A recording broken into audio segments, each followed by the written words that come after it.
On this episode, we have visitors from both sides.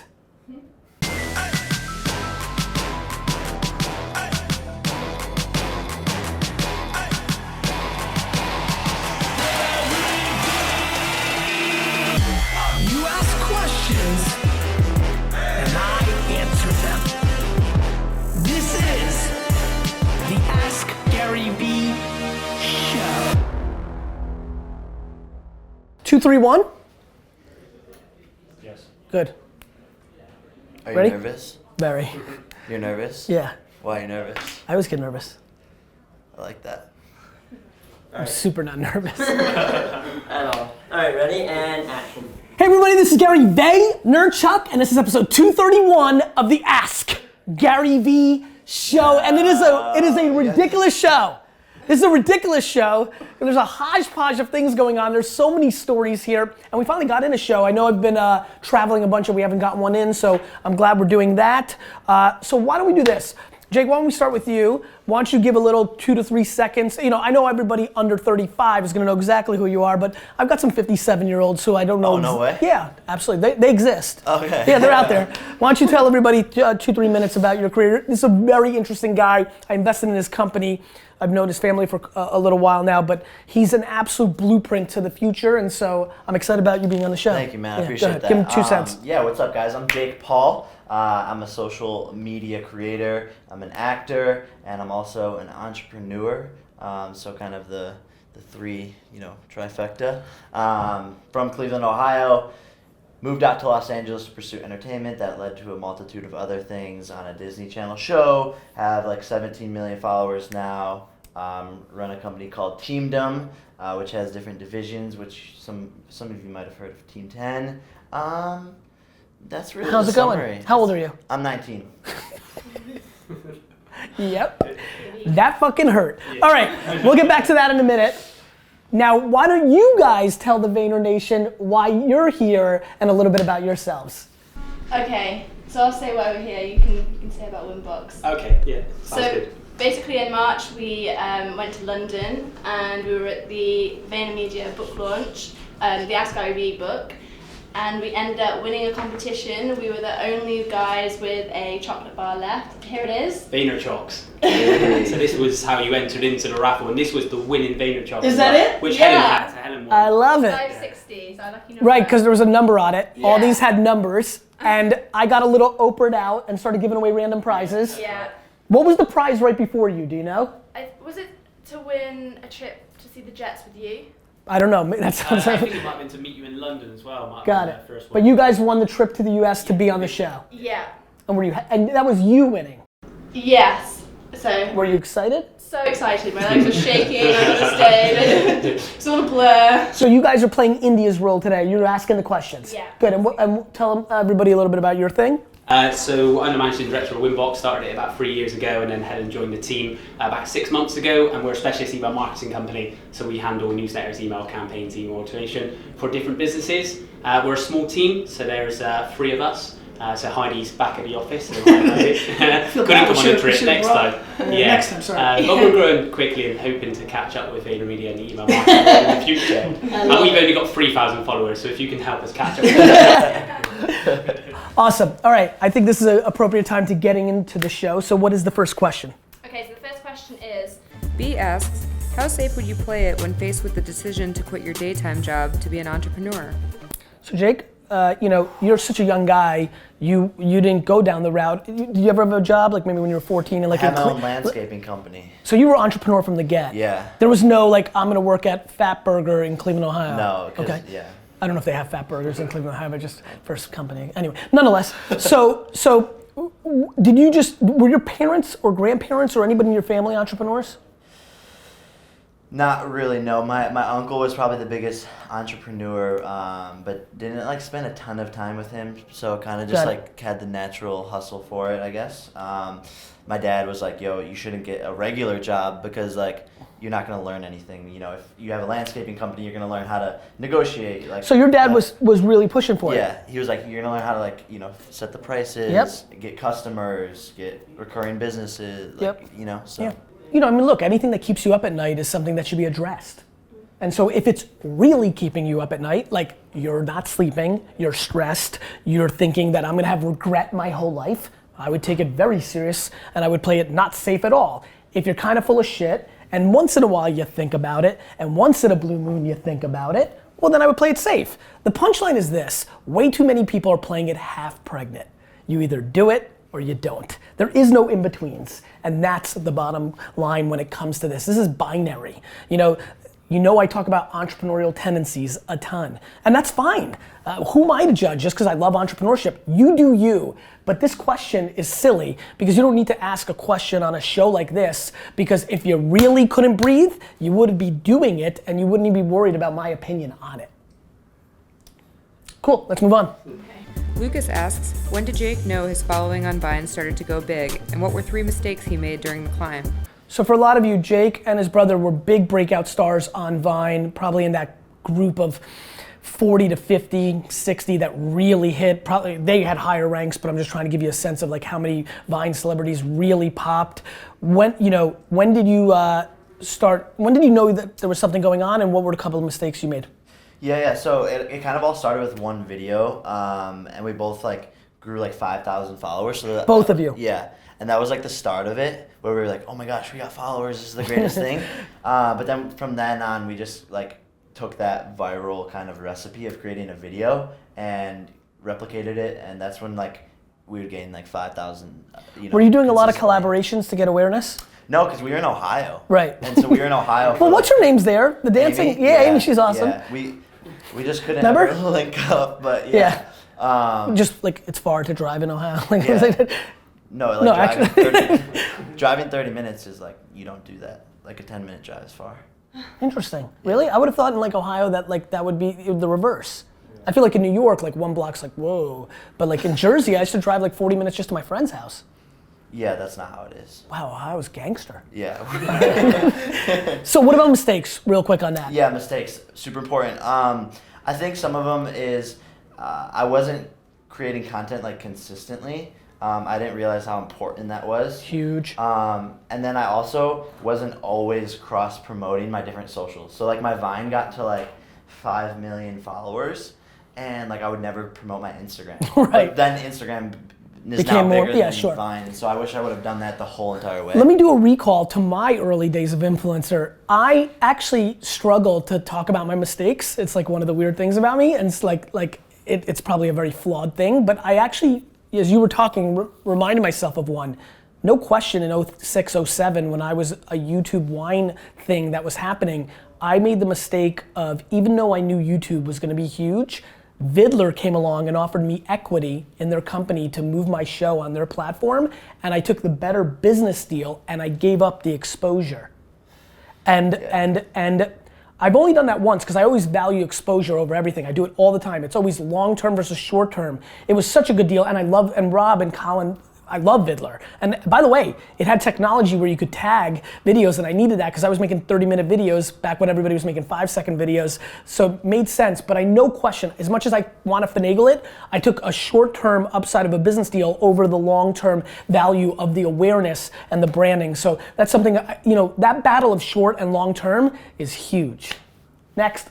Jared asks, Gary, I recently started an apparel company called Rare People Apparel. Should I document the buildup of the business via Instagram and Facebook, including the behind-the-scenes stuff, or keep it more professional on the business page? So the question is, I've been talking a lot about documenting versus creating. I watch you, Gary. I know. I love you. So what do you think? You think what he just said, from your opinion, should the business page be about the business, and then, what's his name? Jared. On his Jared page, he's doing kind of the vlogging and this stuff, or do you think the business page, he should consider the vlogging there? What's the company called? It's a clothing apparel company. It's called Rare People Apparel. Rare People. I feel like the documenting of it would be really cool if it was like about the grind of like creating like if it was like, if the t-shirt company was called like Grind or something like that, and then he was documenting like how to grow that. I don't know. For my answer on this, I think it doesn't matter. I think of this similar to names. It's ironic they used a name. Like, I don't think a name means anything. I think people make names. Google and Facebook and Nike meant nothing to anybody before they were executed. So to me, whether you do it on your personal page or on the business page, there's some variable differences. Coverage will be different things will happen, but really net score, at the end of the day, it won't matter. People always ask me, like, if you build the Garyvee brand, does that help Vayner and this, that, and the other thing? Net, it's the steak, not the sizzle. Like, if you get people watching in either direction, the amount that people actually pay attention to that little logo, especially when it's a business, actually deteriorates over time. They're looking at the content. And so either plan will work for you, and I think you should spend less time crippled by which one and just start doing yesterday.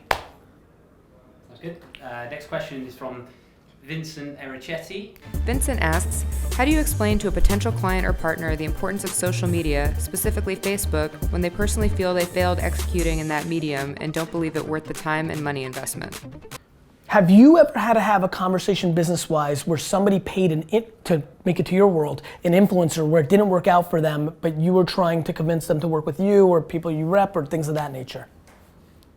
Wait, say that again? So the question that they're asking, which is always interesting because it's actually a very fascinating question, which is, hey, how do you convince somebody to invest in Facebook if you really believe in it when they come back to you and say, well, I've already done Facebook and it didn't work? Ah, gotcha. Because that happens to me all the time, and I'll answer it while you think, I just would love your story.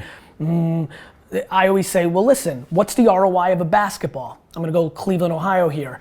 For me, nothing. For LeBron, $1 billion. And the reason I use that analogy is just because you tried Facebook doesn't mean you did it well. Yeah. Like, there's a lot of influencers that have a lot of followers like you do that I know are a bad buy. Yeah. And then I know you and a small group are a good buy because of what you do with your attention. It's the content. 100%. It's the content, the message. Do you align? Does your brand align with that brand? Have you ever had to sell somebody on doing something with an influencer or yourself that said to you guys, well, I've done influencer marketing before and it hasn't worked? Has that come up yet? Yeah, all the time. And? You just have to, you just Punch them in the face? Yeah, either punch them in the face or explain to them like why Like, you're different than that theoretically. person. Right. Which is hard. You're fighting a like lost battle. You know, it's funny, we get to recall the name. Execution's the variable, right? Like again, a name. You might think you have the greatest name ever, but if you suck and your business sucks, you lost. Like, here's the punchline for everybody. Facebook works. Facebook advertising works. Like, one of my favorite quotes is like, everything works, not everything works for you. Like, it works. That's it. Like, it's been documented time and time again that it works. So does television, so does a lot of things. Google search, you know, influencer marketing, it all works. But are you good enough to execute it for what you're trying to accomplish for the money that you're allocating? Influencer marketing works. If your company needs to sell 80,000 pairs of shoes that Jake would promote and to make back the money that you gave him, and that's how you're thinking about your business, and he only sold 17,000 in his promotion for you, maybe that didn't work for you. In the short term, maybe those 17,000 pairs of sneakers actually got talked about by other people and eventually you sold 97,000.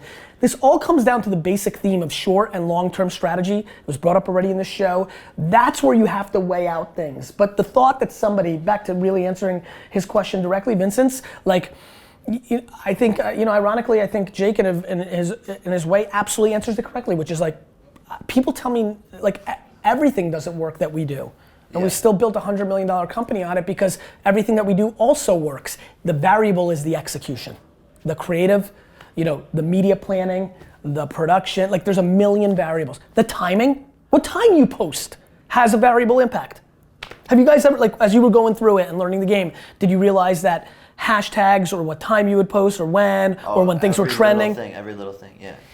You have to understand this. I know that they had to live that. Like when you become an expert in your domain, everybody thinks that they're gonna be Jake. Well, I'm gonna make funny videos. Yeah. Well, I'm gonna make cute videos. Like everybody thinks they're gonna be an influencer until they realize that A, you have to have talent. B, you have to be a practitioner and understand all the things that go into it. D-Rock, everybody's got a D-Rock now. You're gonna become a verb or an adjective or a fucking noun. I don't know how my grammar's not that strong. But like everybody's got a D-Rock, cool. Great, so we're all gonna be walking around in 4 years and everybody's gonna have somebody following them and filming, mazel tov, but not everybody's interesting and has something to fucking say. Yeah. Sorry, Tyler, that's just the way it is. I also say, like, to answer his question, like, I just ask people if they have a TV in their pocket. Like, you have Facebook in your pocket. 100%. You don't have a TV in your pocket. 100%. Cool. Is that it? Oh, Jake gets a question. Yeah. I forget it. Pick up something then. No, it's a good question though. It's like, how do you separate? Is this something you actually give a shit about? Yeah. Okay, go ahead. How do you separate business and personal life? Like, do you put your phone down completely? Do you like? Are you worried? whatever happens Are you worried about all the happen? dating life opportunities you have in front of you? No, Okay, just curious. You're just I curious. just find it hard, especially because like, To turn off? Exactly, to turn off. Do you want to turn off? Yeah, sometimes. Okay. And do you? No, because I feel like I have to, like, I went on an off-roading trip with my dad, and I was like, well, I'm in like this beautiful area, like I don't have service, but I should still film this and Snapchat it. Interesting. And like post it. You feel a later. pressure to execute. Yeah. Yeah, I mean, look, I think there's an evolution. First of all, when you're 19, when you're at 3 people, you're on fire. Like, it's so early, like, you want it so bad. Like, you want it so bad. And by the way, now I'm the old guy in this thing. At 40, I still want it so bad, mainly because my ambition is so high. I think it's a very personal question. You know, for me, you know, the reality is a lot of these things, we talk about them in theory, we answer questions, we've got thoughts, but they're very detailed. There's always a nuance in everybody's life that does it, saying, I just do what I want to do, and I never question myself or my actions. So I think too many people cripple some ideological thing on themselves. I should turn off here because it's so beautiful. Fuck this beautiful place. Document it. Yeah. Do you know what I mean? Yeah. Like I don't do that to myself. I don't let anybody, and most importantly, even my own points of view on what I should do, dictate how I feel about myself. I just do, and then think about it after the fact instead of prior, which has been a very, very, very substantial switch that I have that has made me very happy, to be honest. I'm not judging myself. I love myself. Like I love that picture. You know that picture with the Pope and everybody's taking a picture and there's that one old lady? It's like a very famous picture. Do you know about this? Thank you. Like, and everyone's like, oh, she really captured it. Like, there's a picture for everybody's watching. Actually, throw it up here in the edit. There's a picture, here it is, where everybody heralded this lovely old lady, right? She actually captured the moment while everybody else looked at the Pope through their phone. I don't believe that. I actually feel bad for that old lady. I believe that she's already forgotten it. Yes. Right? That everybody else actually has it documented and has a nice asset. And I think we are absolutely going through a very weird time where we demonize technology and we idolize old and true things because people hate change. And I'm about to get really pissed here because this blows my mind. I'll be there in a minute. Close it. We have somehow put writing a letter on a pedestal. That if I write you a letter, that this is one of the great things that I can do in society. Like, oh my God, you are such a lovely person. You wrote me a letter, you're so special. Yet, when we text someone, we don't view that as special, we view that as bad. We should be talking to each other. What we've done is we've put a piece of paper and a pen on a pedestal and we've demonized a phone, but neither matters because they're just the mediums, it's the message inside that matters. You wanna say something sweet and phenomenal to me? I don't give a shit if you do it through a pen and paper or via text in emojis. It's the intent behind the love, not the fucking medium, assholes. I love you, Gary. I mean, seriously. Like, right? Like, that is fascinating. So yes, great, you can put grandma on a pedestal and say she actually is the purest form. Things are changing. Either get on board or don't. Question of the day. I'll let you ask it. Go ahead. This is me watching your videos at home. But now just I'm in real life? Question of the day. Ask the question of the day. Any question you want, what do you want the Vayner Nation to answer? Can we do a request? Sure. Okay. But that was pretty ballsy. I like it. Good job. Go ahead. We want to do a request for anybody who receives spammy emails that... Oh, you're not going with a request, you're going with a sales pitch. Even more ballsy. Go ahead. Okay. Spammy sales emails that just bring them no value. We want them to email them and say, get in touch with Winbox so that we can do email marketing better. Wow. You really went there, huh? I'm impressed. Take control of your moment. You came from the UK. Might as well do it. Any final parts for you? No, I would say I think one of the questions I saw in the comments was like they always like watch these videos and then no one executes, and I would say like actually like take this information and run with the wind, you know. I mean, you've done that. Like I'm an investor and a believer in you, and I invest in your company because I believe in you so much because you're right. Most people don't execute, and you have, and so I appreciate that. And at 19, I love it. Impressive. Guys, thank you for coming. I hope your trip to New York is awesome. You keep asking questions, I'll keep answering them.